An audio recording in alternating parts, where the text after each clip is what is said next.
Muy buenas tardes a toda la audiencia de Sanamente. Estamos aquí una vez más a través de Multimedia RS, querida audiencia. Y antes que nada queremos darle las gracias al Comité de Educación por auspiciar este espacio, por apostar y promover la salud mental, emocional, el crecimiento y el desarrollo y por apostar en Sanamente. Justamente hoy tenemos un tema donde queremos darle continuidad a los dos primeros programas que tuvimos al iniciar el año. Estuvimos hablando en diciembre, las últimas semanas ya estuvimos hablando de todo lo que es planificar, cómo planificar, establecer objetivos, trazar metas y lograr cambios de conductas, cambios de hábitos. Diferentes tipos de cambios. Por eso empezamos a hablar justamente de lo que son los hábitos en los dos primeros programas. En aquel momento estuvimos resumiendo un poco la propuesta que trae el libro del bestseller Hábitos Atómicos. Y hoy queremos continuar con el tema de cambios de hábitos. Por eso nuestro tema se llama Cambiar sin pelear. La ciencia detrás de los hábitos. Justamente vamos a basarnos en las investigaciones de la neurociencia del comportamiento y también en los aportes de Charles Duhigg. Y bueno, queremos compartir todo lo que es psicología aplicada a la vida real, no hablar solamente de teorías lejanas, sino también de lo que nos pasa día a día, aunque muchas veces no sepamos cómo explicarlo. Entonces, quiero darle la bienvenida a mi colega, el licenciado Jesús María Cardoso. Muy buenas tardes, ¿qué tal, Jesús? ¿Cómo estás? ¿Qué tal? Buenas tardes, licenciada Javichi. Un saludo a toda la audiencia de Sanamente. Muchas gracias al Comité de Educación de la Cooperativa Sagrados Corazones por auspiciar este espacio este año más. Muchas gracias realmente a toda la comunidad que nos sigue, a nuestra audiencia fija, a la gente que comparte, a aquellos que nos mencionan en sus comentarios. Te invitamos a suscribirte, darle me gusta a todos los videos, publicaciones que realiza la cooperativa en sus diferentes perfiles de redes sociales. Realmente es una cooperativa que aporta mucho para la comunidad y es muy grato ver cómo la comunidad apoya también a la cooperativa. Así mismo es, Jesús. Y bueno, nuestro tema hoy está bastante interesante porque nosotros los seres humanos, nosotras las personas, queremos siempre, tenemos deseos, tenemos anhelos, nos establecemos metas, objetivos, a veces planificamos y muchas veces queremos realmente lograr un cambio en nuestra vida, alcanzar y lograr una meta y un objetivo que requiere un plan de acción y que requiere ciertas acciones específicas y muchas veces cambios de rutina y cambios de hábitos para lograr el éxito en alcanzar eso que nos proponemos. Y quiero empezar el desarrollo del tema de hoy justamente rompiendo una idea muy instalada, que es la idea de que somos personas que deciden todo el tiempo. La psicología y la neurociencia nos demuestran algo muy distinto, Jesús, y es que gran parte de nuestra vida no se decide, sino que se repite. Aquí se dice, vos sos un hombre como yo, sentate en este programa, vamos a hablar mucho de cómo estamos en nuestro universo, porque muchas de las diferencias que hablamos una vez en el programa hace 2 años sobre los hombres son de Marte y las mujeres son de Venus, tocaba este tema de estar en piloto automático. Así mismo es. Entonces, desde cómo reaccionamos, Jesús, cuando algo nos molesta, ¿sí? Cómo, por ejemplo, comemos cuando estamos cansados, también cómo hablamos cuando fallamos, cómo respondemos en cada situación, hasta cuándo y cómo usamos el celular sin darnos cuenta, Jesús. No es una casualidad, no es debilidad, sino es funcionamiento cerebral. Wow, interesante esa parte del celular sin darnos cuenta, ¿no? Porque hay gente que tiene el celular a la hora de comer, dormir, levantarse. Sí. Gracias a Dios no lo usan al bañarse porque es peligroso. Creo que hay gente que sí lo ha usado, por eso se han dado casos de electrocutamiento, incluso, Jesús. Sí, puede pasar eso. Sí, totalmente. Bueno, pero vamos a hacer un repaso entonces de qué es un hábito, porque hoy te traemos una propuesta donde somos muy concretos, con muchos ejemplos bien específicos y también didácticos que te van a ayudar y te van a servir para identificar de qué manera podés lograr cambiar ciertos hábitos en el área que sea, hábitos alimenticios, de sueño, de productividad, de trabajo, emocionales, hábitos de pensamientos. todo tipo de hábito que te puedas imaginar. Entonces, vamos a iniciar haciendo un repaso, ¿verdad?, de qué es un hábito. Y un hábito, Jesús, es una conducta aprendida que se repite tantas veces que el cerebro lo automatiza. Eso es un hábito, una conducta que se repite tantas veces que el cerebro lo automatiza. Eso significa que no pensamos en eso para el hábito, no lo pensamos, no lo evaluamos y no lo decidimos cada vez que ejecutamos un hábito. ¿Sí? Es automático. No lo pensamos, no lo evaluamos, no lo decidimos. Simplemente ocurre. Entonces, esto deja lejos de ser un problema, sino es una solución evolutiva. El cerebro humano no nos fue diseñado para estar decidiendo todo el tiempo, así, a cada minuto y segundo de nuestra vida, ¿sí? Entonces, decidir para el cerebro implica consumir energía. Pensar cansa, entonces evaluar agota. Claro, por eso muchas veces nosotros estamos haciendo cosas en nuestra casa, cerrar la puerta, por ejemplo, y uno se olvida si cerró o no la puerta, si cortó o no el gas, si apagó o no la luz, si puso el candado, los detalles ya no se recuerdan. Exactamente, porque no estamos minuto, segundo decidiendo. ¿Por qué? Porque el cerebro automatiza y para eso, justamente para no estar pensando, evaluando y decidiendo cada segundo y minuto de la vida, es que nuestro cerebro genera los hábitos, automatiza esas conductas repetidas. ¿Para qué? ¿Para qué hace? ¿Por qué crea hábitos, Jesús? Para ahorrar energía mental y permitirnos sobrevivir, adaptarnos y funcionar. Entonces, pensá un poquitito, Jesús. A ver, pensá un poquitito en la primera vez que aprendiste a conducir.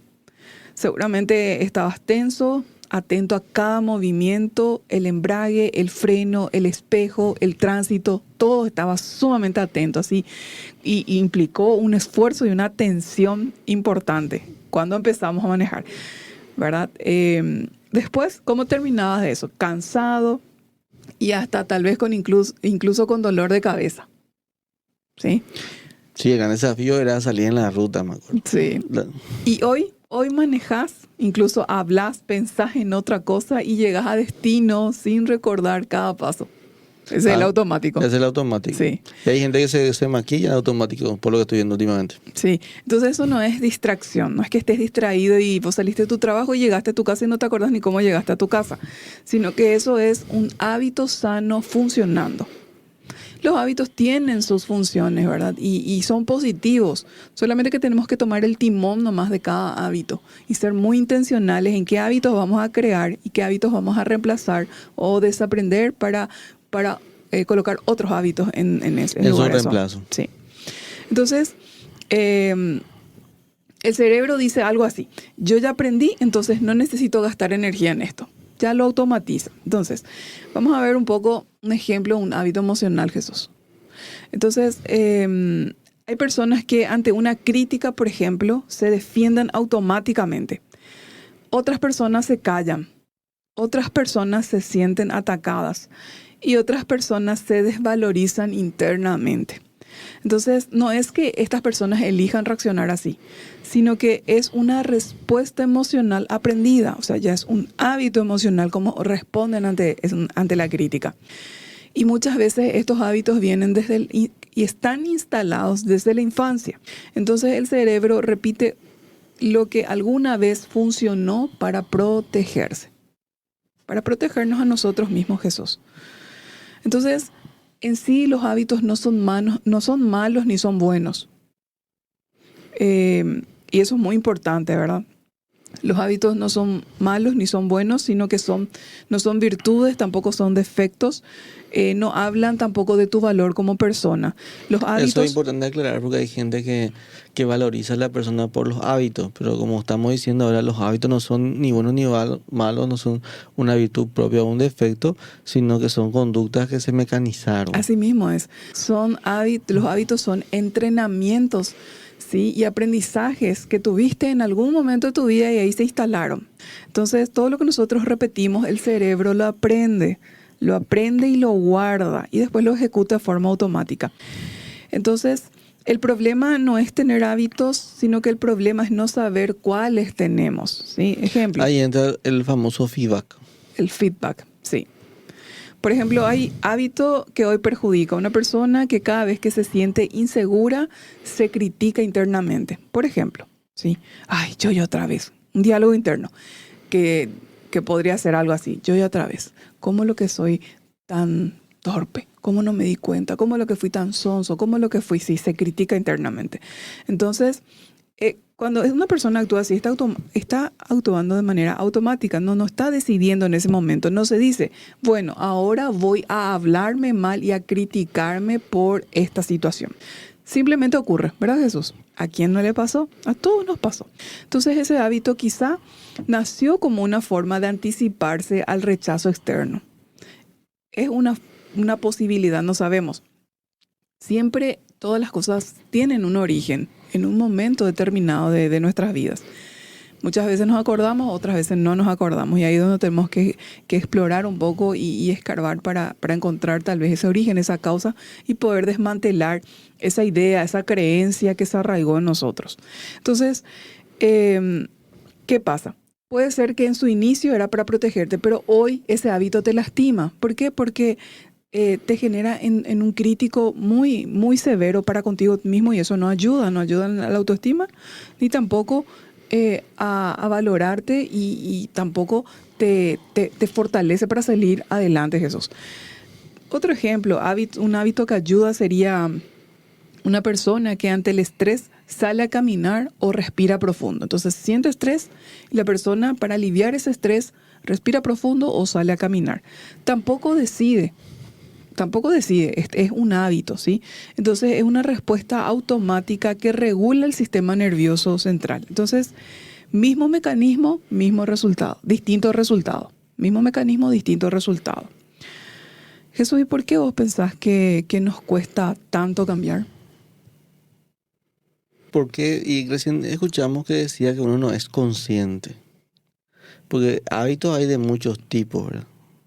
Un hábito, por ejemplo, tiene alguna gente es tocarse la nariz. Y si a veces no nos percatamos que lo hacemos porque justamente es en automático. Hay gente que se toca el oído. Hay gente que hace muecas. ¿Verdad? Hay gente que hace gestos. Y es algo que le nace. Mira y hace el gesto de no aprobación, de aprobación. Entonces lo primero que hay que hacer es darme cuenta. Y que, como decíamos, los hábitos es algo que queda grabado en la memoria, no es algo que se borra. Entonces, es algo que hay que cambiar. Pero primero tengo que saber que tengo que cambiar. Muchas personas dicen, yo sé que esto me hace mal, pero igual lo siguen haciendo. Y acá hay algo muy importante que nosotros tenemos que decir justamente desde la psicología clínica, ¿verdad? Que saber no es lo mismo que cambiar. El solo hecho o el mero hecho de saber algo, yo sé que esto está mal y esto tengo que cambiar. El mero hecho de saber que yo tengo que cambiar o necesito cambiar no es suficiente. Porque el conocimiento, el hecho de saber, de entender algo, de comprender algo, es el inicio, es el comienzo, pero el hecho de saber, el conocimiento forma parte de nuestro cerebro racional. Sin embargo, los hábitos viven en una parte mucho más profunda. Y eso sí es muy importante entender. ¿Por qué? Porque a veces frustra y decimos, yo sé que tengo que cambiar esto, pero ¿por qué no logro cambiarlo? ¿Por qué no logro modificar esta conducta, este hábito de pensamiento, este hábito emocional? Entonces, por eso, entender algo no garantiza cambiarlo, prometerse algo no asegura sostenerlo y tampoco la culpa no modifica los hábitos. Cambiar hábitos requiere otra estrategia que justamente vamos a ir desarrollando a lo largo de este programa. Digo bien. Entonces, aquí nosotros queremos proponerte algo, querido oyente, querida audiencia. ¿Qué es lo primero que haces al despertarte, por ejemplo?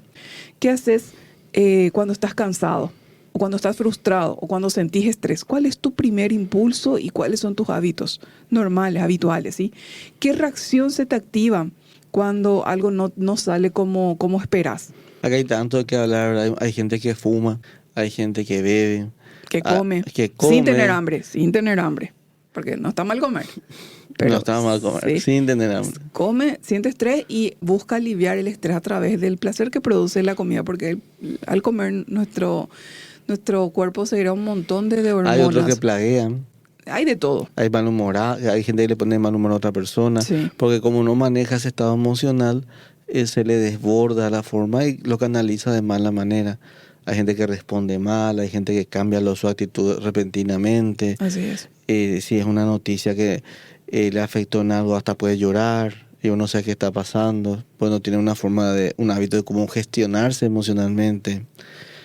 Entonces es observarse, siempre es observarse. Observar a la otra persona también para conocer a la otra persona, le observo al otro y me observo también a mí cuando es mi situación particular. Y ahí uno ve los gestos, también el manejo de las manos, los pies.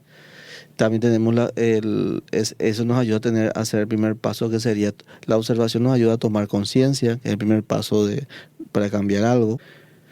Porque si yo no tomo conciencia, ¿cómo lo cambio? Entonces, acá lo que tenemos que, como vos estás diciendo, es mirarnos mirarnos con comprensión y entender que muchas cosas que hacemos no tienen que ver con una debilidad en sí, sino que en realidad son aprendizajes automáticos que hemos instalado nosotros. Se instalaron nosotros o nosotros instalamos aprendizajes automáticos. Claro, suponemos que tenías un padre que era, por ejemplo, violento, ¿verdad? Que maltrataba, ¿verdad? Entraba borracho, por decirlo así, y ¿cuál era tu hábito? Correr a esconderte. Entonces, ¿qué pasa? Vos sos adulto con una situación que hay que enfrentar y ¿qué haces? Corres. Entonces, mucha gente al terminar este programa va a pensar que ahora entiendo por qué hago lo que hago, pero igual sigo sin poder cambiar, porque al darte cuenta que vos estás corriendo para no enfrentarlo, llega un momento que te das cuenta, pues no solucionas nada en la vida, ¿verdad? Hay una edad donde te vas a dar cuenta si te diga o no. Y Jesús, no es que muchas veces nos falte voluntad o fuerza de voluntad, sino que realmente lo que nos falta es información de cómo funciona nuestro cerebro. Entonces, justamente por eso estamos desarrollando este programa, para meternos en ese tema y entender cómo funciona el cerebro y cómo podemos nosotros intervenir de manera efectiva para lograr el cambio de hábito que tanto queremos. ¿Por qué? Porque estamos hablando de hábitos, estamos empezando el 2026, tenemos un montón de proyectos, metas, objetivos por alcanzar. Y siempre la mejora continua creo que forma parte del desarrollo humano. Y todos queremos mejorar siempre. Así que si vos escuchaste lo que estuvimos mencionando, los ejemplos: beber, fumar, esconderse, temblar, tocarse las manos, hacer gestos involuntarios, tocarse la nariz y el oído, todo lo que son hábitos que uno sin tomar conciencia no puede empezar a prevenirlo. Ya escuchaste que los hábitos son elementos que quedan guardados en nosotros. Entonces te pedimos que te prendas, porque vamos a ir paso por paso explicando los sistemas que hay en el cerebro. Asimismo, para seguir comprendiendo más sobre este tema, necesitamos entender por qué, y también por qué cuesta tanto cambiar. Tenemos que conocer cómo está organizado el cerebro. Entonces, tenemos dos grandes sistemas, ¿sí? Uno es la corteza prefrontal, que es el cerebro consciente. Esta parte del cerebro piensa, analiza, decide, evalúa consecuencias, se propone cambios, ¿sí? Es la parte que dice: mañana empiezo a hacer ejercicio, mañana empiezo con la dieta. Es la parte del cerebro que dice: esto no me sale bien, o esto no me hace bien. Es la parte del cerebro que dice: tengo que cambiar. ¿Cuál es esa parte? La corteza prefrontal. Pero luego tenemos también el cerebro automático, en este caso los ganglios basales. Esta zona del cerebro es una zona profunda, se le denomina ganglios basales. Esta parte no razona, esta parte no juzga, esta parte no debate, esta parte ejecuta lo aprendido. Entonces ahí se almacenan los hábitos. Entonces, cuando un hábito está bien aprendido, para bien o para mal, los ganglios basales toman el control, que es el famoso piloto automático. Y la corteza prefrontal se relaja para estar atento a cualquier otra situación, ¿sí? Entonces, el cerebro entra en modo de ahorro de energía, Jesús. Un ejemplo: promesa racional versus hábito automático. Una persona decide comer sano, ¿sí? Durante el día lo logra, pero llega la noche, está cansada, está estresada y vuelve a comer como antes. ¿A quién no le pasó? Creo que a todos nos pasó. Ahí no falló la motivación, realmente falló la estrategia. El hábito nocturno vive en los ganglios basales, no en la razón. Entonces vos tenés que ahí tener una intervención estratégica. Tener ya tu cena en la heladera saludable, de tal manera que vos llegás cansado y no tengas no tengas que depender de tu estado de ánimo, tu energía y tu tiempo para cocinarte algo saludable, sino que llegas y ya está ahí a mano, por ejemplo. Claro, por eso justamente cuando vos vas a un profesional, voy a tener este ejemplo de la nutrición, él te dice, vos podés comer, por ejemplo, me pasó a mí en la dieta que llevé, gelatina. Entonces ya te preparás y tenés una cantidad de gelatina en la heladera, justamente como dice la licenciada, para poder tener ya una estrategia de afrontamiento. Lo que no podemos pensar es que con una sola acción cambie un hábito. Acá entra también en juego la constancia. Así mismo es. Entonces, vamos a otro ejemplo, reacción emocional automática.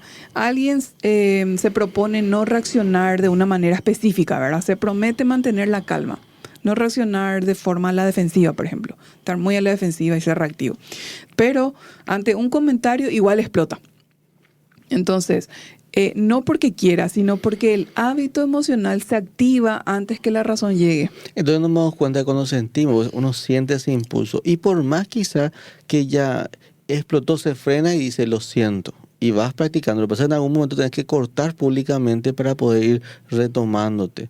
Y uno también tiene que mentalizarse. Nosotros decíamos en el programa, en uno de los programas, reprogramarse. Entonces yo mentalmente tengo que hacer reiteradamente, visualizar que estoy superando esa situación para poder actuar en esa situación. Así mismo. ¿Por qué? Porque los hábitos también, la identidad, cómo nosotros nos vemos a nosotros mismos y decimos que somos, nuestro cerebro se comporta en coherencia, y eso en los programas anteriores estuvimos hablando. Claro, porque el cerebro ama lo conocido, ya hemos dicho, ¿verdad? Así es. Entonces es algo que tenemos que entender y es fundamental entender eso, que él ama lo conocido. Entonces el cerebro no va a buscar lo que te hace bien, va a buscar lo que le resulta conocido. Lo conocido da sensación de control, o sea, yo siento que domino la situación, que puedo con ella porque me resulta conocido, aunque sea dañino. Así como suena, aunque sea dañino. Por eso hay una frase que suele decir, prefiero el mal conocido que uno por conocer. Qué bueno por conocer. Porque viene de esto. Viene de que yo ya sé, bueno, ya lo viví, ya lo domino. Entonces, ¿por qué arriesgarme con algo nuevo si esto ya lo conozco? Y esa es la pereza del cerebro. Entonces, por eso volvemos a relaciones que nos lastiman. Uno vivió una infancia terrible, por ejemplo, con el papá alcohólico. O sea, a veces se tiene una relación o la madre alcohólica, ¿sabes? Con el alcohólico, ¿verdad? De acuerdo a su género. Entonces, ¿qué pasa? Te vas a buscar lo que vos decías que te hacía mal, porque es lo que el cerebro conoce. Lo que conoce. Entonces, para vos está normalizado.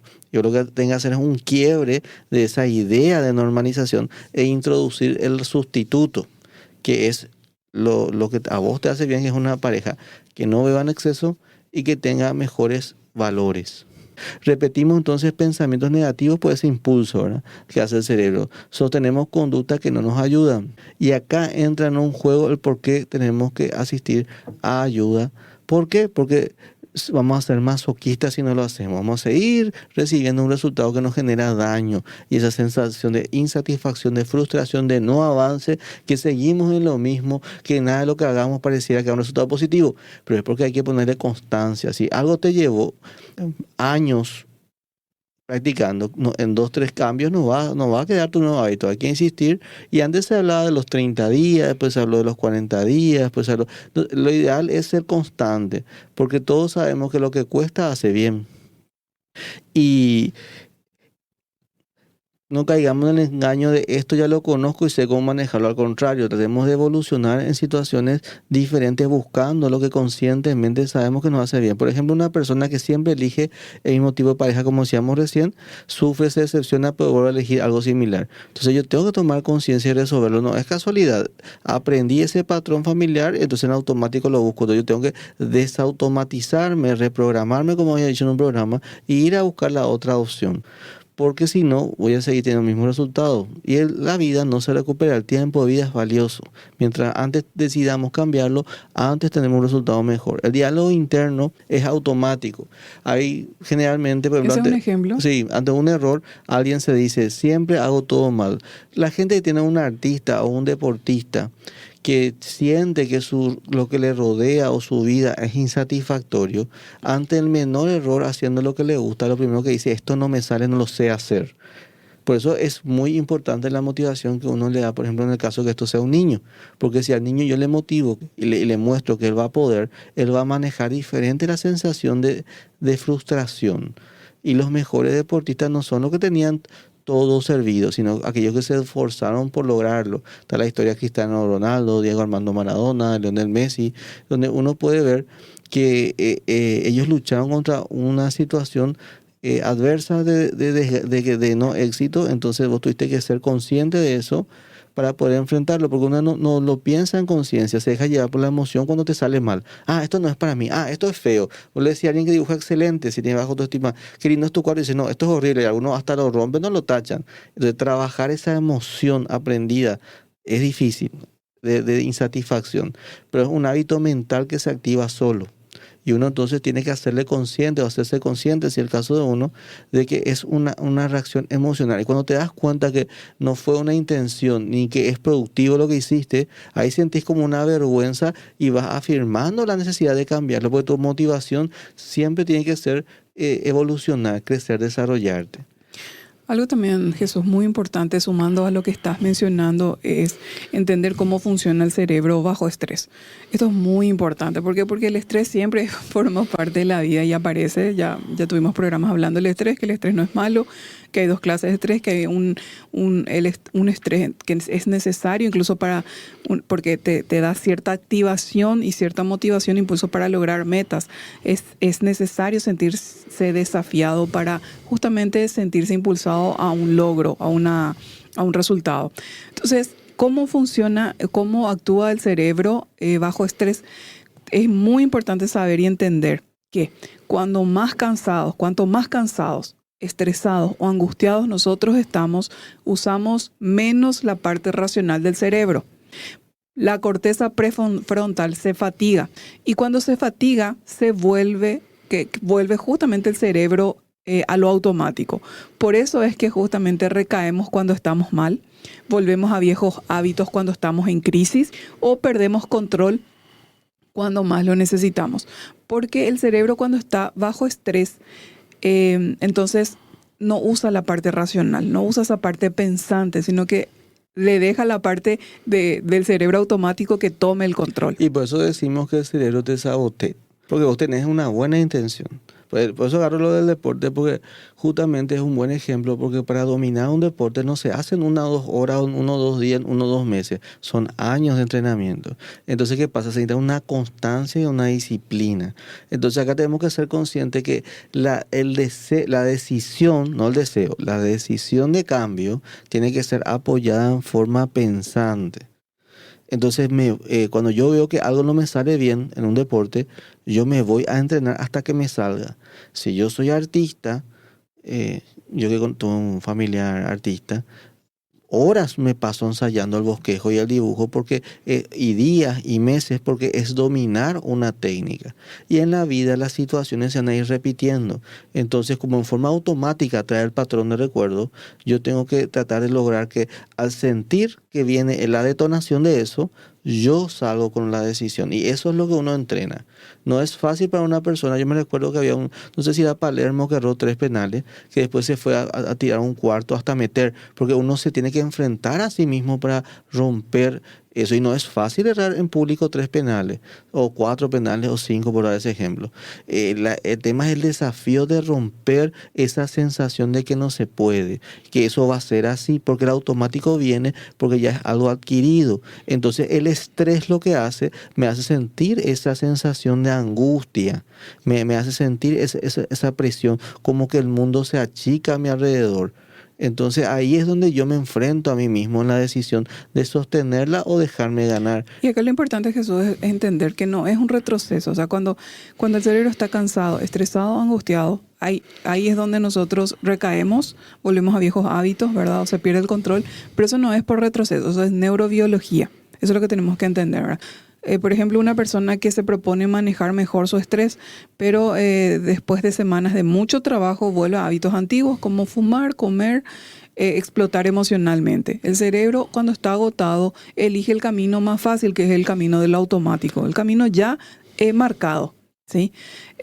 Conflictos familiares, un ejemplo de conflictos familiares, alguien que en terapia aprende nuevas formas de comunicarse, por ejemplo, pero en una discusión familiar intensa vuelve a gritar o vuelve a callarse, no porque no aprendió, sino porque el estrés activa el piloto automático en nosotros. Eso tenemos que saber, entender y comprender, porque a partir de ahí vamos a poder intervenir eficientemente. Sí, la audiencia tiene que entender es que se activa. Entonces, cuando se activa, yo tengo que usar mi estrategia de afrontamiento. ¿Se va entendiendo eso? No es que se va a desactivar por mi decisión. Así es. Al contrario, yo estoy practicando una forma de gestionarlo cuando viene. Sí. Desde el conocimiento ya uno se anticipa. Entonces vamos a desmitificar un poco la fuerza de voluntad, Jesús, porque durante mucho tiempo se nos dijo que si querés, podés, que todo es cuestión de voluntad. El que no cambia es porque no quiere cambiar.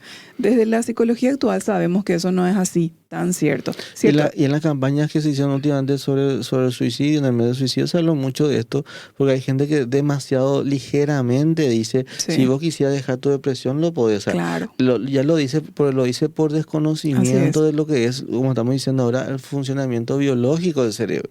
Tenemos que entender que la fuerza de voluntad es limitada, que la fuerza de voluntad se agota y que la fuerza de voluntad depende del estado emocional también. Entonces no es una fuente infinita.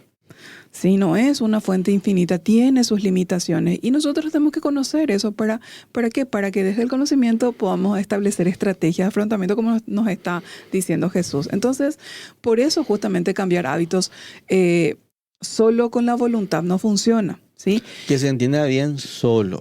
Cuando uno habla de estrategia en conjunto del sistema, uno es la constancia, otro es la voluntad, otro es la disciplina. ¿Qué es la disciplina? Es cuando yo ya engrané qué acciones voy a llevar para bajarlo a tierra. Entonces, lo que funciona es diseñar el entorno, entender los disparadores, vamos a hablar de los disparadores y trabajar con el cerebro, no contra el cerebro, porque a veces sin darnos cuenta y por desconocimiento trabajamos contra el cerebro. Entonces, una voluntad, ejemplo, una voluntad agotada, una persona decide no comer azúcar, aguanta todo el día. De noche, cuando la voluntad está agotada, ¿qué pasa? Cede. No falló la persona, falló el método. Otro ejemplo, hablamos de un entorno que ayuda. Otra persona que cambia el entorno, no compra azúcar, prepara opciones saludables, tiene ya a mano. Yo me acuerdo cuando yo me propuse dejar el azúcar y adoptar la stevia, específicamente la stevia como edulcorante. Yo incluso llegué a comprar así, tenía mi edulcorante chiquitito, tenía en mi trabajo, tenía en mi casa, tenía en la casa de mi mamá y tenía en mi cartera. Entonces, si yo me iba a un lugar, pedía todo sin azúcar y tenía mi propio edulcorante. ¿Por qué? Porque yo no quería tampoco tomar el famoso ciclamato, el famoso aspartame, que ya están catalogados como cancerígenos. Entonces, yo tenía esta decisión y este anhelo de reemplazar todo lo que era endulzar con stevia. Quería stevia, ¿por qué? Porque no tenían disruptores hormonales, un montón de otras cosas, beneficios que yo estuve leyendo, investigando, ¿verdad? Entonces, por eso. Les doy un ejemplo, eso es preparar el entorno. Entonces, si yo me agarraba un ataque, quería comer algo dulce, tenía a mano mi estrategia para no sucumbir y caer en volver a consumir azúcar o tal vez otro tipo de edulcorante que ya elegí y decidí que ya no quería más consumir. Entonces, todo esto, ¿por qué te estamos compartiendo esto? Para que no te juzgues, sino que te puedas entender. Así que tenés que reflexionar sobre en qué momento del día te cuesta sostener ese cambio. ¿Cuándo estás cansado o vulnerable? ¿Qué hábitos reaparecen en esos momentos? Entonces, en base a eso, vos armás tu estrategia de afrontamiento y de gestión. Así es. Y hay que entender, si a vos te gusta ver las películas de Hollywood, que si vos te fijas, en la mayoría hay escenas donde te muestra la película ese actuar automático del cerebro en las conductas de los actores que están allí, que son cosas que pareciera en forma impulsiva. Lo único que hace la película es, que está basada en psicología y neurociencia, es mostrarte nomás cómo los mecanismos del cuerpo se van siguiendo un patrón automático y que no pasa solamente por la voluntad. Justamente entonces, que queremos que quede bien claro, ¿sí? Que cambiar no es cuestión de ser más fuerte ni tener mayor fuerza de voluntad, sino que muchas veces es también cuestión de ser más estratégico. No se trata de luchar contra tu cerebro, sino de aprender cómo funciona. Entonces vamos a estar hablando de cómo es la estructura exacta de un hábito y del bucle del hábito que está compuesto por una señal, por la rutina y por la recompensa. Esta es la estructura invisible que gobierna nuestra conducta diaria, ¿sí? Entonces, ¿Qué es el bucle del hábito? Desde la psicología y desde la neurociencia sabemos que todo hábito funciona como un ciclo. Entonces, un bucle que se repite una y otra vez. Este bucle tiene tres componentes fundamentales. Estamos hablando del bucle del hábito. Tiene una señal, tiene una rutina y tiene la recompensa. Este ciclo se repite tantas veces que el cerebro lo guarda ya como una unidad automática. Entonces, cuando aparece la señal, el cerebro dice, ya sé qué hacer. Y ejecuta la rutina sin pasar por el pensamiento consciente. Ejemplo, vamos a ver, señal, llegas a casa cansado. Rutina, te tiras en el sillón y agarras el celular. ¿Cuál es la recompensa? Desconexión mental, alivio. Entonces, ese bucle repetido cientos de veces se vuelve automático. Vamos a ver un ejemplo de bucle emocional. Señal, alguien te contradice. Te contradice. La rutina, te cerrás o otro puede ser también el caso de que reaccionás a la defensiva, te defendes. ¿Cuál es la recompensa? Una sensación de protección. No es consciente, es algo aprendido. Entonces, ¿qué es la señal? Vamos a ver un poco qué es la señal. La señal es un disparador invisible. La señal es el detonante del hábito, es lo que genera, es lo que origina ese hábito, ya sea mental, financiero, en el ámbito de la salud, de la nutrición, del trabajo, de la productividad, de estudiar, en el ámbito que sea. Entonces, la señal es el detonante del hábito, es lo que le dice al cerebro, ahora activa este patrón. ¿Sí? Entonces, las señales pueden ser muy diversas. Generalmente se agrupan en 5 tipos de señales. Puede ser una emoción, puede ser una hora del día, llega una hora del día y se activa, ¿sí? También puede ser un lugar, llegas a un lugar y se activa un montón de patrones. También puede ser una persona, llega una persona y se activa.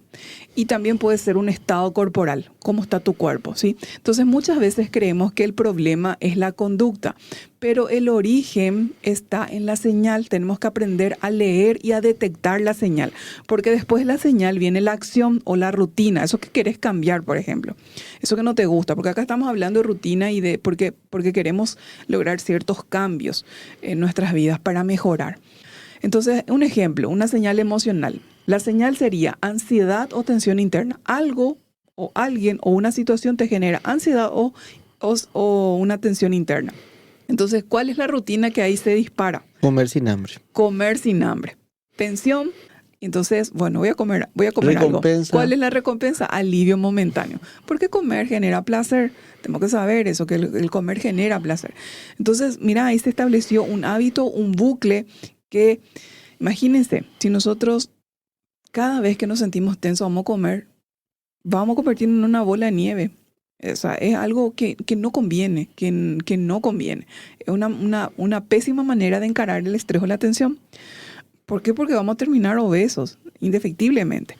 Entonces, no es hambre, es la emoción que dispara. Vamos a hacer un ejemplo con una señal, porque estamos hablando de la señal, que es activa. Hace rato era una emoción, ahora es temporal.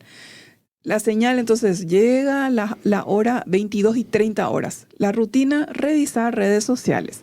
Recompensa, distracción y evasión del cansancio. Entonces, el cuerpo aprende el horario. Entonces ya no hace falta pensar. Automáticamente se activa esa rutina, ese hábito con una hora determinada, que es la señal. ¿Ok? Entonces, si no identificas cuál es la señal, tenemos que seguir atacando el síntoma y no la causa. Entonces, ya vimos lo que es la señal. Ahora vamos a ver un poco lo que es la rutina. Lo visible, pero no lo más importante. La rutina es la conducta en sí, es lo que hacemos de manera automática. Puede ser física, como comer, fumar, gritar, caminar. Puede ser mental, como rumiar, criticarse, anticipar, ¿sí? Ejemplos de la parte mental. Y la parte emocional puede ser explotar, sentir miedo, sentir ira, sentir furia. Entonces, la rutina es lo que más vemos, es la conducta en sí que se pone en acción. Entonces lo importante es diseñar una rutina. Que cómo yo voy a abordar, qué voy a hacer, qué alternativas tengo, ya la llevo conmigo, como el ejemplo del edulcorante que dio la licenciada. Una persona, por ejemplo, ¿verdad? Que ante un error se dice automáticamente, siempre hago todo mal. Sí, Esa frase no aparece al azar, es una rutina mental aprendida. así es. En algún momento inició y se volvió en rutina y ya es automático. Ahí entra a analizar, ¿soy yo quien me lo dice, me lo dijeron? Ese es otro punto. Ahora mismo lo que hay que hacer es como Identificar. hacer coaching, identificar y gestionar, porque esta parte es lo que es coaching, buscar las herramientas y las estrategias para la situación circunstancial del momento. Lo otro ya es más ya terapia, por qué, cuándo, dónde. Ejemplo 2, rutina relacional. Alguien que ante un conflicto se va y corta el diálogo. No lo decide cada vez. Es una respuesta automática que aprendió para protegerse. Famoso es, la mujer viene y te dice algo y ya te das la vuelta y salís de la casa. O cuando O te encerras. popularmente decimos O haces la música. fulanito o fulanita, ella va, ¿verdad? Va porque se enoja y se cierra y se va, ¿verdad? No es la mejor forma de afrontar. Eso es un hábito aprendido. Por eso la mejor forma de reforzar la rutina es cambiar la rutina entendiendo la recompensa. Porque si yo no entiendo la recompensa, entonces suele fracasar mi rutina. Tengo que ver qué es lo que me genera esa satisfacción y mantenerlo, pero cambiar el intermedio, el cómo gestiono. ¿Por qué? Porque el cerebro no se engancha a la conducta, no se engancha a la rutina, a la acción, se engancha a la recompensa. Por eso la recompensa es lo que realmente el cerebro busca. Y ese es el punto más importante, ver cuál es la recompensa. Cuando uno habla de sobrepeso, la recompensa, más que la delgadez, es no tener problemas del corazón, no tener problemas de diabetes, no tener problemas con la presión, ¿verdad? Con la respiración. Por darles un ejemplo, ver en qué realmente me recompensa, cuál es mi beneficio real de eso. Y eso es importante entender, porque si yo entiendo qué es lo que tanto le gusta a mi cerebro y lo que tanto me hace sentir bien, que hace que yo vuelva a repetir una determinada conducta que incluso sé que no me hace bien, yo puedo reemplazar. O sea, entendiendo cuál es la recompensa que a mí me enganchó, me atrapó, me ató a un hábito, yo puedo entonces, porque justamente la propuesta que hoy traemos no es cambiar. No es cambiar la señal ni la recompensa, sino la rutina. La rutina. Dijimos que el bucle es señal, rutina, recompensa. Lo que no podemos cambiar, entonces, la señal ni la recompensa. Ni la recompensa. Trabajamos en la rutina, claro, esa es la estrategia. Eso es lo que es la estrategia. Entonces, Sí. Si no conozco el beneficio, el cerebro no se va a enganchar a esa conducta nueva de la rutina, sino que se va a enganchar una vez que sepa a la recompensa, al beneficio. Por eso es importante que el cerebro sepa el beneficio. La recompensa es el beneficio que el cerebro obtiene y que le va a decir, esto vale la pena repetirlo. Muchas veces la recompensa no es evidente, por eso es un proceso que hay que estructurar. Y un ejemplo, por ejemplo, la recompensa oculta, ¿verdad? Una persona que come dulces por la tarde cree que la recompensa es el sabor, pero en realidad la recompensa es la pausa, es la distracción y es la sensación de cuidado. Otro ejemplo sería recompensa emocional. Una persona discute con frecuencia, cree que el problema es el carácter, pero la recompensa puede ser una descarga emocional, se está descargando, ¿verdad? Solamente que elige una estrategia inadecuada y poco ecológica. O la sensación de sentirse escuchado, o recuperar la sensación de control o de valor, incluso de valía. Entonces así cree. Entonces, si no entendemos qué recompensa estamos buscando, el hábito se mantiene. Eso quiere decir que el hábito se queda allí por más que ya creamos un Sí. sustituto.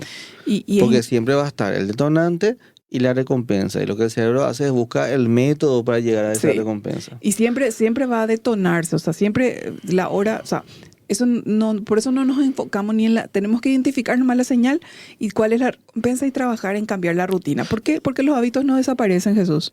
Y ese es un dato de la neurociencia, ¿verdad? Y realmente los hábitos no se borran, sino que quedan latentes, como dijimos hace un momento. Esto explica por qué el viejo hábito reaparece más rápido, porque recaemos en momentos difíciles y conductas superadas vuelven. No es un fracaso, es funcionamiento cerebral.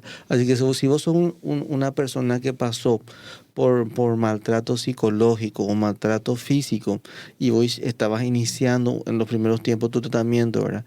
El cómo defenderte y todo eso, evidentemente que si vos permaneces junto al agresor, vas a regresar a tu viejo hábito y no se va a quedar lo que querés cambiar, porque vos no estás dejando pues la escena que te causa justamente esa parálisis para actuar de forma diferente. Por eso lo que decíamos, que uno tiene que crear su método de gestionar, entrenarse y ir enfrentando la situación. En casos como la parte de maltrato, o es lo mismo que es el tema del alcoholismo o drogas, es apartarte de ese escenario mientras construís ese sustituto, esa nueva rutina. A mí me gustaría dar dos ejemplos de esta parte, ¿sí? Reaparición bajo el estrés. Una persona que dejó de fumar, por ejemplo, ¿sí? Pero en una crisis vuelve a hacerlo. La señal emocional reactivó el bucle antiguo. ¿Por qué? Porque siempre quedan latentes, eso es lo que decimos. Claro, entonces si yo, como estamos siguiendo lo que yo explicaba recién, si vos querés dejar de fumar o alguna otra, el alcohol, tenés que dejar de comprar y tener en la casa, tenés que dejar de comprar y tener en el bolso, en la mochila. Lo primero que tienes que hacer es deshacerte de ese elemento que es químico, como el cigarrillo. Otro ejemplo, pensamiento antiguo. Alguien que trabajó, por ejemplo, su autoestima, pero ante una crítica vuelve a sentirse desvalorizado la persona o vuelve a desvalorizarse a sí misma. Entonces, el hábito estaba dormido, no eliminado. O sea, eso tenemos que entender. Bueno, ¿y por qué? Otra cosa que tenemos que entender y saber y conocer es que el ansia es el motor invisible que sostiene los hábitos. Entonces, ¿por qué deseamos antes de obtener y por qué eso nos gobierna más de lo que creemos? Y quiero acá explicarte un poquitito lo que sería el ansia, ¿verdad? ¿Qué es el ansia? El ansia no es simplemente unas fuertes ganas de algo. Claro, no es un capricho. No es una debilidad también. Sí, no es una obsesión. Desde la neurociencia, el ansia es la anticipación cerebral de una recompensa. Entonces, ¿qué significa esto? No, el cerebro no espera recibir la recompensa para activarse. Se activa antes, cuando aparece la señal. Le llevas a un niño en una fiesta de cumpleaños y ve la piñata. Él sabe que en la piñata hay regalo, se va a sentir contento. Le agarra una ansiedad tremenda. ¿Y cuándo es la piñata? ¿Cuándo es la piñata? Y acá, por ejemplo, ¿qué es lo que le pasa al cerebro con el ansia? Que aprende a asociar señal con expectativa y placer anticipado. Entonces, esa expectativa se vuelve tan poderosa que empuja la conducta, ¿sí? Entonces, al saber esto, entender esto, nosotros tenemos el cerebro se anticipa y eso es lo que le hace tan poderosa una señal. Entonces, nosotros, ¿qué tenemos que hacer? Que la neurociencia mostró algo fascinante. Cuando un hábito está consolidado, el cerebro reacciona más a la señal que a la recompensa. Entonces, ¿qué significa esto? Que la expectativa se vuelve más potente que el resultado. El deseo se adelanta al placer y cuando la recompensa no llega, ¿qué pasa? Aparece frustración, enojo, ansiedad, sensación de vacío. Por eso, en el ejemplo de la sorpresita, cuando le querés llevar antes de explotar la piñata, se desespera el niño, hace un berrinche tremendo porque es una frustración que no puede manejar porque sabe que eso tenía algo para él. Sí, entonces el ansia, ya sabemos que el ansia es lo que opera ahí. Entonces, ¿qué tenemos que hacer nosotros? Necesitamos entender que el ansia no es el enemigo, ¿sí? No es mala, es una energía emocional. El problema no es sentir ansia, el problema es no saber hacia dónde la estamos dirigiendo. Entonces, el mismo mecanismo que sostiene los hábitos dañinos también puede sostener los hábitos saludables. Ejemplo, ansia positiva. Una persona que desarrolla el hábito de caminar, dice, al principio le cuesta, pero luego empieza a anticipar el bienestar, la claridad mental, el alivio emocional. Entonces el ansia se reprograma. ¿Qué es lo que estaba diciendo Jesús? Que uno va reprogramando. Entonces, esa es la estrategia que tenemos que consolidar y trabajar en el cambio de la acción del hábito. ¿Por qué? Porque los hábitos no se borran del cerebro. No importa cuántos años pasaron, no importa cuán superado creas que algo está. Sí, el hábito queda latente. Entonces esto explica muchas veces las experiencias humanas, esas recaídas que dijimos y la aparición de viejas conductas. Entonces, la regla de oro del cambio, y con esto terminamos. La neurociencia y la psicología del comportamiento nos muestran una regla clara. Para cambiar un hábito, mantenemos la misma señal, mantenemos la misma recompensa y lo único que cambiamos es la rutina. Entonces, esto se llama realmente un reemplazo estratégico del hábito. ¿Y por qué funciona? Porque el cerebro no siente que pierde algo esencial. Vamos a ver un ejemplo. Estrés cotidiano. Señal, estrés. Rutina vieja, fumar. Rutina, recompensa, calma. ¿Cuál es la rutina nueva que yo voy a implementar? Aparece el estrés, quiere salir la rutina de fumar, quiere volver, o que esa es la que yo quiero cambiar. En vez de fumar, salgo a caminar 10 minutos y igual obtengo calma. Entonces el cerebro sigue recibiendo lo que busca. Vamos a ver otro ejemplo, aburrimiento emocional. La señal es el aburrimiento. Mi vieja rutina que quiero cambiar, redes sociales compulsivas. ¿Cuál es la recompensa que yo recibo? La distracción, la calma. ¿Y cómo reemplazo esa rutina vieja con una rutina nueva? Escuchar música o salir al aire libre, ¿sí? Y sigo teniendo la misma recompensa. Entonces, el cerebro no quiere cambiar, quiere seguir sintiéndose igual, ¿sí? Entonces lo que hacemos nosotros es sustituir nomás lo que es la rutina. Nunca se toca, no podemos tocar entonces el detonante y tenemos que mantener la recompensa y ahí construimos una nueva rutina. Ese es el desafío, la construcción de la rutina. Y lo último que quiero agregar también es lo que decía Jesús, el entorno vence la motivación, el entorno como aliado al cambio. No podemos depender solo de la fuerza interna, necesitamos diseñar el ambiente para que el hábito nuevo sea más fácil que repetir que el hábito viejo. Claro, entonces va a haber hábitos que nos van a obligar a salir del entorno. Un ejemplo también es una persona que tiene muchísimos casos en los cuales tuvo mucha melancolía por duelo, porque hay gente que lastimosamente tiene un historial de duelo. Entonces, ¿qué se recomienda? ¿Por qué se recomienda cuando hay un duelo de esos aprendizajes? Es deshacerte de todos los objetos que eran de esa persona, cambiar de lugar. A veces hay que cambiar de lugar. Lo mismo si uno vivió situaciones de violencia o maltrato que hace que regrese a hábitos que no son adecuados para mi salud mental. Uno se muda y se cambia de lugar, de colegio, de ciudad, porque la idea es poder construir ese sustituto en la rutina. Y para ir cerrando e integrando todo lo que estuvimos compartiendo hoy, entonces, los hábitos viven en el cerebro automático, no en el cerebro racional.